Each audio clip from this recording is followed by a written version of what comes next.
নমস্কার বন্ধুরা, আবার একটা নতুন ভিডিও নিয়ে চলে এসেছি। তো ভিডিওটা কি না, রামনবমী। আসলে আমি রামনবমীতে রামতলায় খুব বড় করে রাম পুজো হয়। তো রাম বিজয়া দেখতে যাব বলে ঠিক করলাম। তো হঠাৎ আমার দিদিকে বললাম যে দিদি চল রাম বিজয়া দেখতে যাব। তো দিদি বলছে চ, দেখতেই পাচ্ছেন আমি ট্রেনে অলরেডি উঠেই পড়েছি। তো দিদি বলছিল যে আমরা তো প্রতি বছর যাই, কোনো দিন রাম ঠাকুর দেখতে পাই না, যতই তাড়াতাড়ি যায় না কেন ঠাকুর বেরিয়ে যায়। তো দিদি বলল চল, প্রতি বছর যাই যেখানে এই বছর কেন বাদ দেবো, দুবো না অন্তত মেলাটা গিয়ে দেখে আসি। আমি বলছি হ্যাঁ। তো বন্ধুরা ভাবতে পারবে না, এখানে প্রচুর মেলা বসে, এতটা পরিমাণেই মেলা বসে যে বলার মতো কিছুই নয়। যা এ থেকে জেড পর্যন্ত সবই পাবেন। জামা কাপড়ের থেকে এখানে হরেক মাল, ব্লাউজ 20 টাকা করে সব সেল দিচ্ছিল। ওই সাইডে নাইটি 150 টাকা করে। তারপরে বাচ্চাদের সাজগোজ থেকে চুবড়ি থেকে নিত্য নতুন জিনিস এখানে সব বিক্রি হচ্ছে। হরেক মাল 10 টাকা। তো যারা একটু মানে কেনাকাটি করতে ভালোবাসে, যেমন আমি, ব্যাগ থেকে যাবতীয় যা কিছু নেবে সব ওখানে আপনি পাবেন। পাখা থেকে, হাত পাখা থেকে গোপালের জামা কাপড় পর্যন্ত আপনি ওখানে পাবেন। তো এই সবই কেনাকাটি হচ্ছিলো। শিব ঠাকুরের লিঙ্গ, মানে কি বলে, শিব ঠাকুরের যে মূর্তি রে থাকে সব কিছু এভরিথিং এখানে পাবেন। তো আমরা ভাবলাম যে চল, দিদি বলছে দেখ নিবি কি, বঁটি নিবি কি।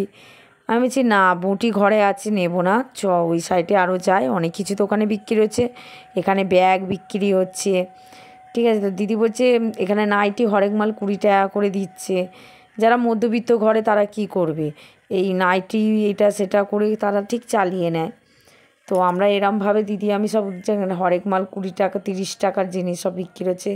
গোপালের আসন বিক্রি হচ্ছিল।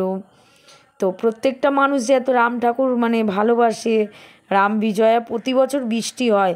এবছর জানি না কেন ঠাকুরের আশীর্বাদ এবছর বৃষ্টিটা হয়নি, তাই মানুষের এত কম। অন্য সময় আমরা খুব দেরি করে আসি, এবছর একটু তাড়াতাড়িই গিয়েছিলাম। তো দেখুন জামা কাপড় সব কিছু ওখানে বিক্রি হচ্ছে, আপনি শেষ করতে পারবেন না কোনটা ছেড়ে কোনটা করবেন। তো আমরা খুব খুশি, দিদি আমি তো খুব মানে অবাক হয়ে যাচ্ছি যে কোনটা ছেড়ে কোনটা নেব। তো দিদি এখানে কানের এই যে ফটো ফ্রেম, মানে ঠাকুরের এগুলো 100 টাকা করে হরেক মাল বলছিল। দিদি বলছে একটা নিয়ে, আমি বলছি হ্যাঁ, কোথায় রাখবো, এই নিয়ে আমরা খুব হাসাহাসি করছিলাম। তো ফাইনালি দিদি বলল যে চল তাহলে ঠাকুর মন্দিরটাই ঢুকে দেখি। আচ্ছা ঠাকুর তো চলে গেছে। বলছে তো কী হয়েছে, চ মন্দিরটা ঢুকলে তো মনটা ভরে যায়। আচ্ছা হ্যাঁ, এই কথাটা তুই ঠিকই বলেছিস। বলে মন্দিরের ভেতরে ঢুকি, কত মেলা বসেছে সাইডে সাইডে। তো ঠাকুর তো বেরিয়েই গেছে, প্রথমেই বলেছি। তো ঘুরিয়ে সব মানে দেখাচ্ছি যে ভিডিও করে আপনাদের, যে দেখুন মন্দিরটা এতটাই বড়। আর এই মন্দিরে আছে রাধাকৃষ্ণ, যে কি বলবো, এত মানে ভালো লাগছিল যে মন্দিরের মধ্যে এসে, যে বলার মতো নয়, মনটা ভরেই গেল। তো ফাইনালি বন্ধু, আমরা ভাবতে পারিনি যে এবছর আমরা রাম ঠাকুর দেখতে পাবো। সিরিয়াসলি আজ প্রায় 5 বছর ধরে আসছি, কখনো ভাবিনি যে রাম ঠাকুর দেখতে পাবো। তো এবছর মানে কি বলবো, বাবা রাম ঠাকুর আমাদের দেখা দিয়েছেন, মানে তার বিজয়া, তার মুখটা দেখতে পেলাম। প্রথমে আসছে যেটা মন্দিরে থাকে, কিন্তু এই যে বিজয়া দেখার ব্যাপারটা এই ফার্স্ট টাইম দেখলাম। তো বন্ধুরা, এই ভিডিওটা আপনাদের কেমন লেগেছে অবশ্যই আমায় কমেন্ট করে জানাবেন। আর কোনো ভুল ত্রুটি থাকলে সেটা অবশ্যই মাফ করবেন। আর প্লিজ বন্ধুরা আমাকে অবশ্যই সাবস্ক্রাইবার করবেন। তো এই বলে ভিডিওটা আমি এখানেই শেষ করলাম। নমস্কার।